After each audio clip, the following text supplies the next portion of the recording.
we've been doing this type of work for forever. I mean, I was feeding the homeless at 14, 15 in Los Angeles. So we've been doing it a long time. We created Siegel Cares to just have a brand that's out there for what we do. You know, we're kind of doing it independently before, and so we just put the brand together to do that. Being involved in it at an early age, doing it, sort of got me involved in it and, you know, aware of it. Actually, to be honest with you, I actually got in trouble when I was younger. I think it was like fighting or something, and I was put to do community service, and I chose to feed the homeless, and that's how it started at probably about 14 years old.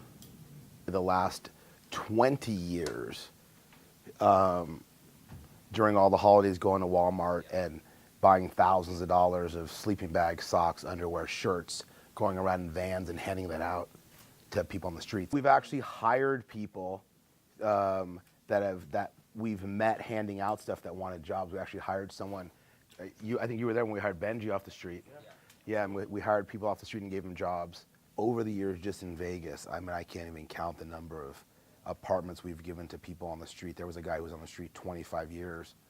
Gave him an apartment for probably 5 years, and he was in the apartment for 5 years for free.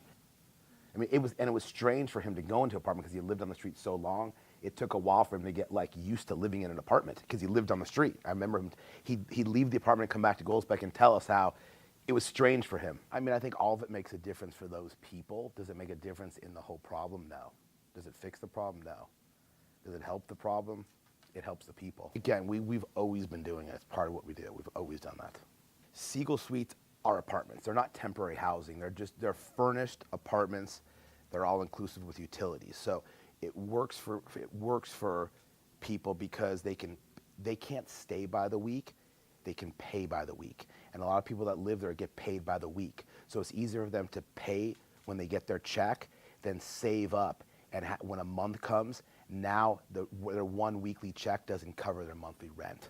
The goal is to have people stay, but give them the flexibility to pay how they get paid. We are affordable housing, we're workforce housing. Our people are the bus driver, you know, the worker at 7-Eleven, Walmart, construction workers, cab drivers. I mean, they're, you know, the McDonald's worker, the fast food, casino workers. And why do you think it's important for businesses to try to give back to the community and to people and families that are in need? For me, I think it's my duty. I can't speak for everybody else. I mean, that's what I do. Some people do it, some people don't.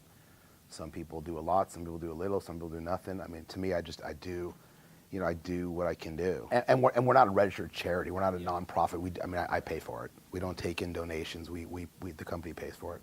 To me, it's always been about going directly to the person and not going to an organization. I'm uncomfortable writing checks to organizations that, to me, I don't know where it goes, what's happening with it. I'd rather be able to give it directly to the people to help them. I know it's going in their hands. I mean, people say it's important to give back to your community, this and that. I mean, but, you know, to me, it's like that's like a saying, right? It's not like what, you know, it's what people do, not kind of what they say, right?